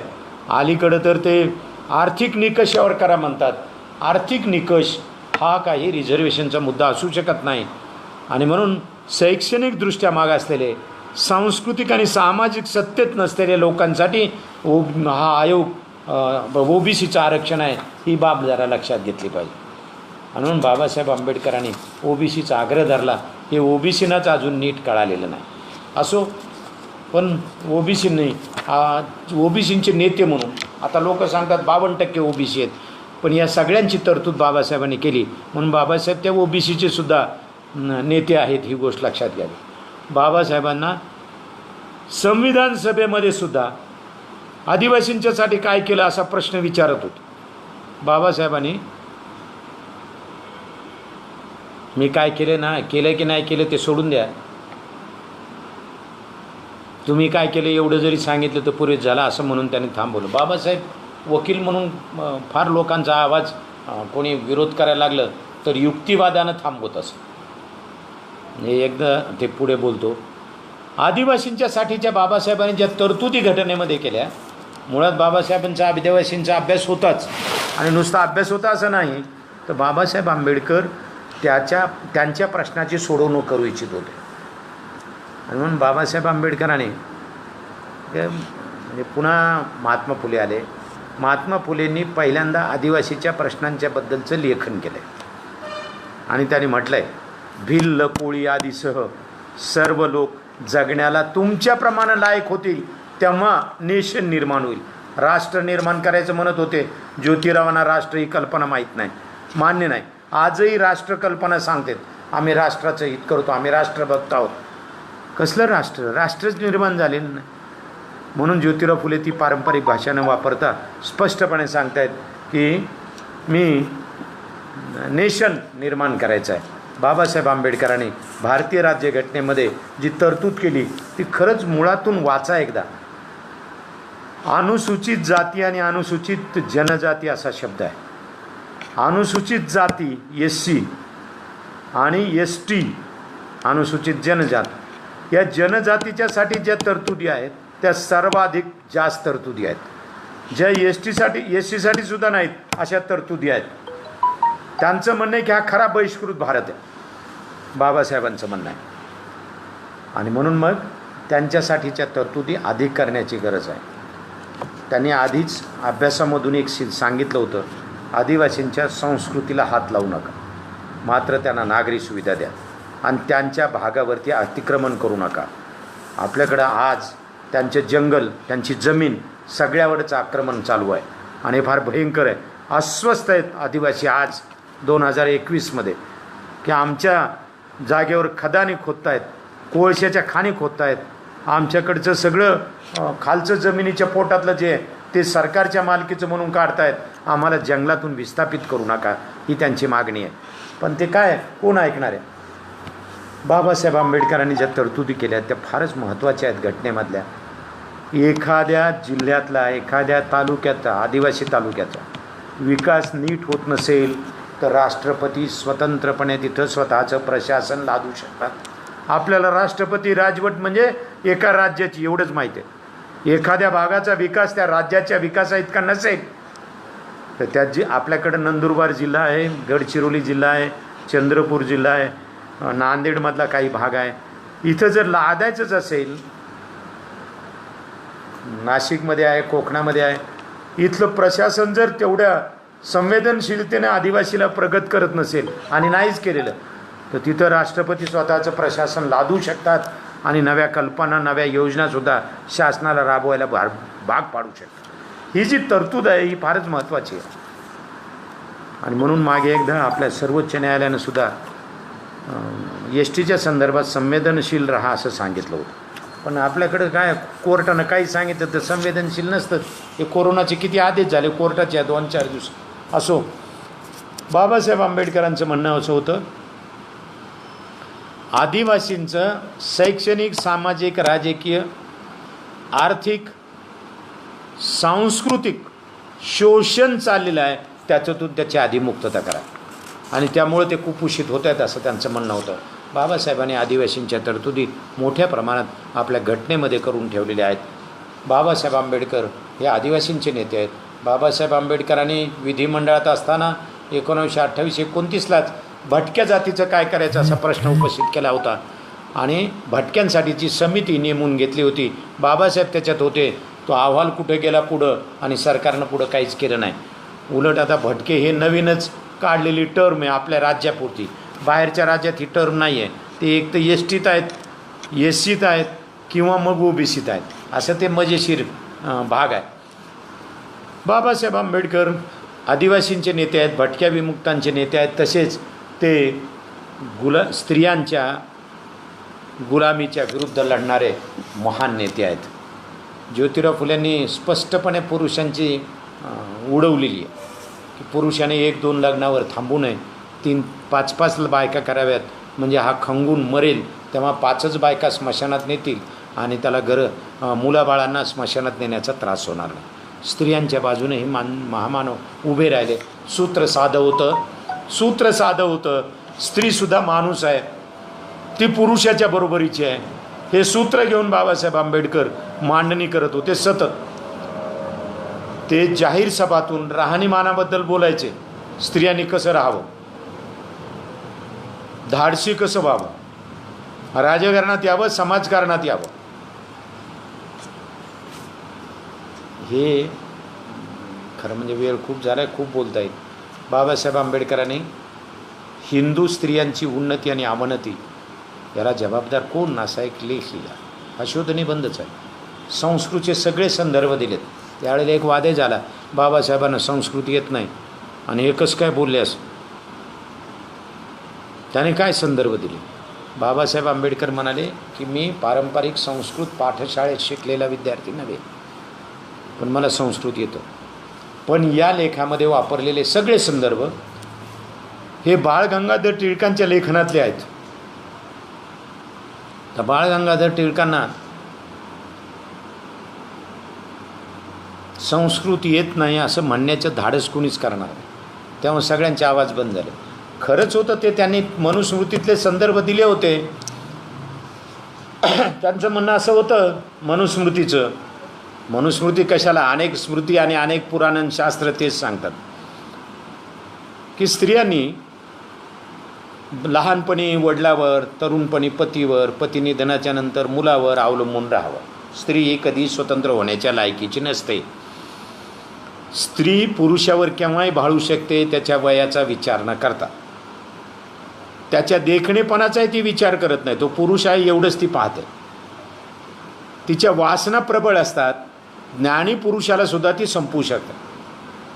म्हणजे स्त्रियांमध्ये कामवासना तीव्र आहे, तिच्या वासना अपवित्र असतात, ती अप्रामाणिक असते, मत्सर असते, दुर्वर्तनी असते. काय काय नावं ठेवली स्त्रियांना. म्हणजे स्त्रिया ह्या बुद्धिमान नाहीतच का? म्हणजे आपल्या देशामध्ये आता जे विज्ञानामध्ये चमत्कार दिसतो, वेगवेगळ्या क्षेत्रामध्ये स्त्रिया दिसत आहेत, त्या विवेकामुळेच दिसतात, ही गोष्ट लक्षात घेतली पाहिजे. बाबासाहेबांनी असं म्हटलं आहे की स्त्रिया बरोबरीच्या असल्या पाहिजेत आणि त्यांना बरोबरीने वागवलं पाहिजे. म्हणून त्याच्यामध्ये स्त्रियांच्याबद्दलची अत्यंत स्पष्ट भूमिका बाबासाहेब आंबेडकरांनी घेतली. बाबासाहेब आंबेडकरांनी जो कायदेमंत्रीपदाचा राजीनामा दिल्याचा उल्लेख मी अगोदर केला 27 सप्टेंबर 1951ला, त्याच्यात बाबासाहेबांनी पहिलं कारण स्त्रियांच्या संदर्भातलं आहे. हिंदू कोड बिल बाबासाहेबांनी घटना समितीत मांडलं होतं, ते कौशल्याने बाजूला ठेवलं आणि त्यामुळं बाबासाहेब चिडलेले होते. बाबासाहेबांनी हिंदू जीवन पद्धतीमध्ये कुठलाही बदल केलेला नव्हता, विवाह पद्धतीत बदल नव्हता. फक्त त्यांचं एवढंच म्हणणं होतं की स्त्रीला आर्थिक अधिकार मिळाले की स्त्री स्वावलंबी होईल. म्हणून बाबासाहेब आंबेडकर त्या दृष्टीने प्रयत्न करत होते आणि म्हणून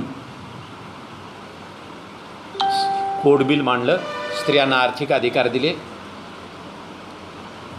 पण अहो एवढंच नाही, दत्तक घेण्याचा अधिकार, नवऱ्याच्या संपत्तीत, पित्याच्या संपत्तीमध्ये तिचा अधिकार राहील का? असू नये ती जर माणूस असेल तर. हा असे साधे प्रश्न होते. शेवटी हे विधेयक तसंच ठेवलं. राजीनामा दिल्यावर पंडित नेहरूंनी हे विधेयक लोकसभेत आणलं. खूप काटछाट काढून खूप कापलं, खूप तरतुदी कमी केल्या आणि ते बिल त्याच वेळेला मंजूर झालं. एक नामांकित वकिलाने, आता जाऊ द्या कशाला विषय काढायचा, हिंदू कोड बिलामध्ये अहो तिच्या अंगावर जे दागिने घालतात ना, नंतर नवरे गहाण ठेवतात, विकतात, तो ते स्त्रीची स्वतःची मालमत्ता आहे असं त्या हिंदू कोड बिलमध्ये होतं. आणि ती तिचीच तरतूद असेल, तिला नवऱ्याला हात लावता येणार नाही. आता हे किती भयंकर आहे खरं. म्हणजे आजही त्या कायदा करावा आणि ह्या सराफांना सांगावं, स्त्रियांचे दागिने मोडायला जर आलं, स्त्री येऊ का पुरुष येऊ, ते घ्यायचेच नाही, गहाणही घ्यायचे नाही, घ्यायचे तर पुरुषाचे दागिने घ्यावेत. पण काय गमती आहेत. बाबासाहेब आंबेडकरांनी त्या सगळ्याच्या तरतुदी त्याच्यामध्ये केलेल्या होत्या आणि मला वाटतं हे फार महत्त्वाचं आहे. म्हणून स्त्रियांच्या बाजूनं बाबासाहेब आंबेडकर सतत राहिलेले आहेत. नेहरूंना ते म्हणाले होते स्त्रियांचा सहभाग वाढला पाहिजे राजकारणात, त्यांची गुलामी जायला मदत होऊ शकेल. बाबासाहेब आंबेडकर स्त्रियांचे नेते आहेत, ही गोष्ट लक्षात घ्या. अजून 1-2 गोष्टी 2-3 गोष्टी सांगितल्या पाहिजेत, वेळ जरी झाला तरी. बाबासाहेब आंबेडकर शिक्षण फार महत्त्वाचं मानत होते, म्हणून त्यांनी संस्था उभी केली. बाबासाहेब आंबेडकर आणि फुल्यांनी प्रत्येक गोष्टीत संस्था उभी केली, कारण आपण गेल्यावर त्याची संस्थात्मक उभारणी आणि संस्कृती बदलाचा, समाज बदलाचा म्हणजे परिवर्तनाचा चळवळ चालू राहिली पाहिजे, यासाठी त्यांनी संस्था केल्या. आता त्या संस्थांचं काय मी बोलत नाही. बाबासाहेब आंबेडकर राजकीय समकालीन त्यांच्या ज्या चळवळी होत्या त्या चळवळींना फार मोलाची मदत बाबासाहेबांनी केली. म्हणजे याचं चांगलं उदाहरण आहे की तुम्हाला तरवडीला कधी जाता आलं नगर जिल्ह्यात तर जा, उत्तमराव पाटील तिथं ते दाखवतील. मुकुंदराव पाटलांनी कुलकर्णी लीलामृत नावाचं पुस्तक लिहिलं आहे. हे काव्य आहे, फारच सुंदर आहे. त्यांचे दोन्ही पुस्तकं वाचायला पाहिजेत. पण आपण काय आता वाचनाच्या बाबतीत आपण फार श्रीमंत लोक आहोत, पुस्तक ठेवतो वाचत नाही. शेठजी प्रताप आणि कुलकर्णी लीलामृत हे 2 गाजलेले त्यांचे काव्य आहेत. आणि त्यानंतर या कुलकर्णी लीलामृतवर नाराजी व्यक्त झाली. ते तर शाहू महाराजांनी छापायला खर्च केला, तिथं वाटले सुद्धा त्या कोल्हापूर संस्थानात. पुण्याला मात्र तक्रार झाली आणि तिथल्या कमिशनरनं त्याची दखल घेतली, ब्रिटिश कमिशनर, आणि त्याच्यावर खटला दाखल करता येईल का जरा समजून घेतला. आणि नंतर पुढं काहीच झालं नाही. उलट कुलकर्णी पद रद्द झालं आणि त्याच्या जागेवर महसूल कर्मचाऱ्याला त्याचं नाव तलाठी आहे. एका पुस्तकानं किती मोठा बदल होऊ शकतो याचं उदाहरण मुकुंदराव पाटलांचं कुलकर्णी लिहिलं अमृत आहे. हे जरा लक्षात घेतलं पाहिजे. त्यावेळेला बाबासाहेबांनी मुकुंदराव पाटलांना पत्र लिहिलं आहे की तुमच्यावर खटला दाखल होण्याची शक्यता आहे, तसं काही झालं तर मी तुम्हाला मदत करायला तयार आहे, कुठलाही संकोच न करता तुम्ही मला कळवा, मी वकील म्हणून उभा राहील. म्हणजे बाबासाहेब वकील म्हणून राहायला उभं राहायला तयारच होते. असे त्यांनी काही खटले लढवले. 2च खटल्यांचा उल्लेख महत्त्वाचा आहे. रधो कर्वे, रघुनाथ धोंडो कर्वे, धोंडो केशव कर्वेंचे चिरंजीव, हे त्या काळामध्ये कुटुंब नियोजन आणि कामशास्त्र या संदर्भात वैज्ञानिक माहिती समाज स्वास्थ्यमधून देत होते. त्या काळात त्यांनी एक लेख लिहिला.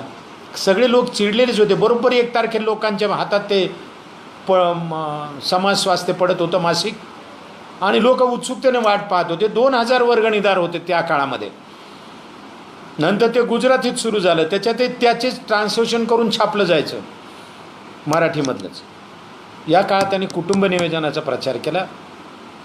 स्त्रियांच्या समागमाचं स्वातंत्र्य नावाचा लेख लिहिला आणि त्याच्यावरून गदारोळ उठला. पुण्यातल्या माणसं विद्वानच आहेत, पुण्यातले सगळे लोक.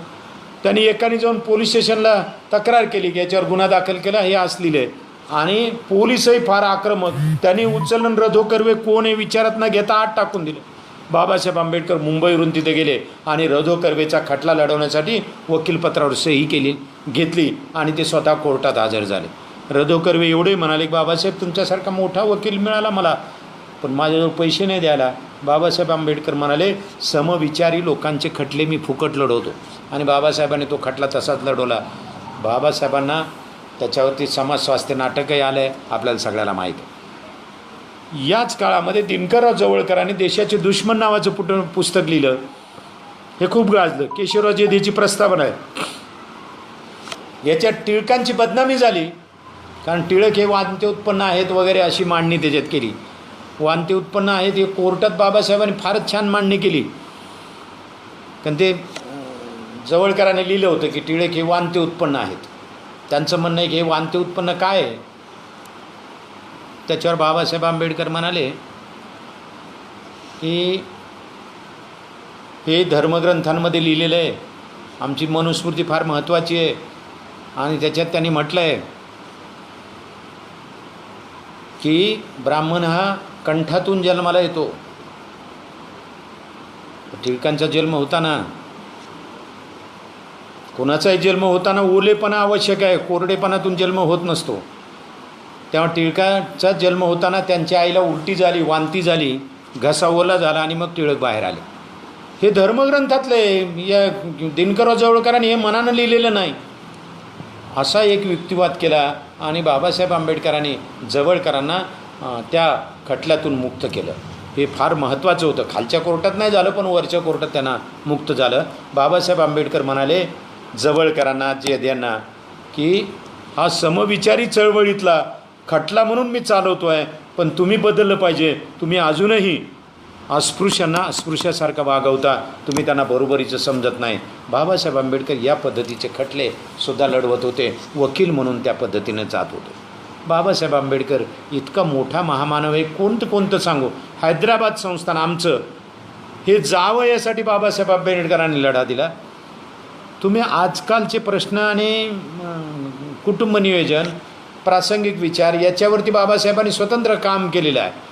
लोकसंख्येच्या वाढीच्या नियंत्रणासाठी कुटुंब नियोजन आवश्यक आहे याचा विचार विधिमंडळामध्ये, मुंबई काउन्सिलमध्ये प्रश्न उपस्थित केला होता. फार वेगवेगळ्या गोष्टी आहेत. बाबासाहेबांनी मांडलेला आर्थिक विचार फारच महत्त्वाचा आहे.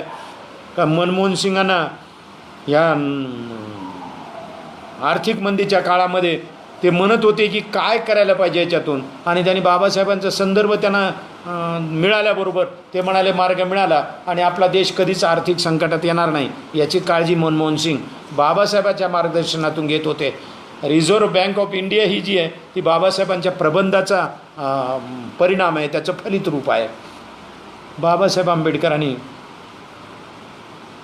व्यक्ती स्वातंत्र्य महत्त्वाचं मानलं. त्या काळामध्ये बाबासाहेब आंबेडकरांच्यावरती दडपण होतं, कारण गांधीचा प्रभाव होता आणि गांधी महानच नेते आहेत.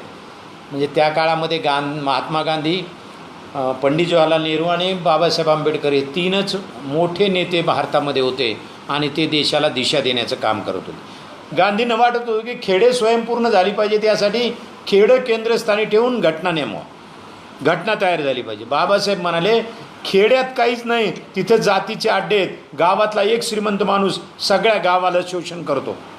त्यामुळे व्यक्तीचं स्वातंत्र्य महत्त्वाचं आहे आणि म्हणून व्यक्ती स्वातंत्र्य केंद्रित ठेवून भारताची राज्यघटना बाबासाहेबांमुळे झाली, ही गोष्ट लक्षात घेतली पाहिजे. बाबासाहेब आंबेडकर परराष्ट्र धोरणावर बोललेले आहेत, तेही वाचलं पाहिजे. बाबासाहेब आंबेडकर म्हणाले पाकिस्तान हा आपला शत्रू नाही, ते आहेच किती फारच छोटं आहे, आपल्या सैन्याच्या दृष्टीने ती विशेष गोष्ट नाही आहे. पुढं ते म्हणाले चीनच्या बरोबर खरं तुमचं शत्रुत्व आहे, त्याच्याबरोबर बंदूक वापरायची का प्रेमाची भाषा वापरायची एकदा नीट ठरवा, नाही तर ते अंगावर येईल. ही सूचना बाबासाहेब आंबेडकरांनी संसदेत केलेली आहे. आपण जरा सगळं समजून घेतलं पाहिजे. चीनी मालावर बहिष्कार हा फार वरवरचा तोडगा झाला आणि तिकडं सीमेवरती आक्रमण करीतच राहणार. जाऊ द्यात. बाबासाहेब आंबेडकरांचा एक संदर्भ, दोन संदर्भ सांगून संपवतो. बाबासाहेबांची खूप इच्छा होती राजकारण्यांसाठी एक ट्रेनिंग स्कूल काढण्याचं. त्यांचं म्हणणं असं होतं, त्याचं उद्घाटनही झालं होतं पण पुढं होऊ शकलं नाही, कारण बाबासाहेब पुढं फार काळ जगले नाही, त्यांचं महानिर्वाण झालं. ते असं म्हणाले होते की राजकारणात येणाऱ्या लोकांना कायदा, त्याच्यावर भाष्य कसं करावं, कशा मागण्या कराव्यात हे कळालं पाहिजे आणि तेच लोकप्रतिनिधी झाले पाहिजेत. असं जर घडलं तर आमच्या इथली संसद, आमच्या इथलं विधिमंडळ आणि स्थानिक स्वराज्य संस्थांमध्ये प्रतिनिधी जनतेच्या प्रश्नावर नीट भाष्य करू शकतात आणि म्हणून त्याचं ट्रेनिंग करायचं. त्यासाठी त्यांनी फार छान शब्द वापरला आहे. आणि असं केलं नाही तर राजकारणामध्ये लफंग्यांचा बाजार भरेल. मला वाटतं आज यापेक्षा वेगळं चित्र नाही सगळ्याच पक्षांमध्ये. म्हणजे महाराष्ट्रात आता विरोधी पक्ष आणि सत्तेतले पक्ष जे भांडत आहेत त्याच्यावरून लक्षात येतं की कोरोनाचं गांभीर्य राहिलं बाजूला आणि आमचा लफंगेपणाच चालू आहे. असो, आजच्या बातम्या पहा म्हणजे लक्षात येईल की लस फुकट दिली तर त्याच्यावर सुद्धा सांगितले की पण गोंधळ होऊ नये. आता गोंधळ काय सरकार करणार आहे का यंत्रणा करणार आहे, हे जाऊ देत. काय सगळ्यात महत्त्वाचं मला जे वाटतं ते बाबासाहेब आंबेडकरांनी केलेलं मोठं काम कोणतं असेल तर एक माणूस, एक मत, एक मूल्य, हे भारतीय राज्यघटनेत आलं. स्त्रियांना मतदानाचा अधिकार देण्यासाठी अमेरिकेमध्ये, इंग्लंडमध्ये प्रगत राज्य म्हणतो आपण, तिथंसुद्धा भांडणं करावी लागली, संघर्ष करावा लागला, स्त्रियांना रस्त्यावर यावं लागलं आणि ते थोडं नव्हे 100-150 वर्ष तिथं संघर्ष केला स्त्रियांनी. संघर्ष करून तर मतदानाचा अधिकार मिळाला, पण अमेरिकेच्या राष्ट्राध्यक्षपदी अजूनही एखाद्या महिलेला निवडून येता आलं नाही. आणि इंग्लंडची सगळ्यात जुनी लोकशाही आहे, तिथे किती महिला पंतप्रधान झाल्या, जरा विचारच करण्यासारखं आहे. आपल्याकडं 70 वर्षामध्ये किती राज्याच्या मुख्यमंत्री महिला झाल्या करा हिशोब. स्वातंत्र्य मिळाल्या नंदिनी सतपथी मुख्यमंत्री झाल्या UP सारख्या मोठ्या राज्याच्या. महाराष्ट्र प्रगत असल्यामुळं आणि फुले आंबेडकर इथं झाल्यामुळं महाराष्ट्रात अजून स्त्री पण मुख्यमंत्री झालेली नाही. कितीतरी राज्याच्या मुख्यमंत्री स्त्री आहेत. आजही बंगालमध्ये मुख्यमंत्री स्त्री आहे, पश्चिम बंगालमध्ये. जम्मू काश्मीर मुस्लिम बहुल राज्य असून तिथेही स्त्री मुख्यमंत्री झाले, देशाच्या पंतप्रधान स्त्री झाली, राष्ट्रपती पंतप्रधान झाले. बाबासाहेब आंबेडकरांमुळं हे घडलं, नाही तर शक्य नव्हतं. ज्योतिरावांनी सुरू केलेल्या स्त्री शिक्षणाचा परिणाम आणि घटनात्मक तरतुदीचा बाबासाहेब आंबेडकरांनी केलेल्या तरतुदी यामुळं हा परिणाम झालेला आपल्याला दिसतो. म्हणून बाबासाहेब आंबेडकरांनी जे घटनेमधलं केलं ते फार महत्त्वाचं आहे, ज्या तरतुदी केल्या त्या महत्त्वाच्या आहेत. जेव्हा मतदानाचा अधिकार कुणाला द्यायचा अशी चर्चा झाली त्यावेळेला ज्यांचं शिक्षण चांगलं झालेलं आहे त्यांनाच द्या, त्याच्या पात्रतेप्रमाणे द्या असा मुद्दा आला होता. स्त्रियांना देऊ नका असाही मुद्दा आला होता. बाबासाहेब आंबेडकरांनी स्पष्टपणे सांगितलं हे बाबासाहेबच आहेत. शिक्षणानं शहाणपण येतं का असा प्रश्न विचारला होता. आजही आपल्या सगळ्या PhD धारकांसह मेडिकल, होमिओपॅथी, आयुर्वेद या सगळ्या प्रांतातल्या लोकांना विचारा, सायन्स, कॉमर्स, व्यवस्थापन काय शिकल्यामुळं खरंच शहाणपण येतं का.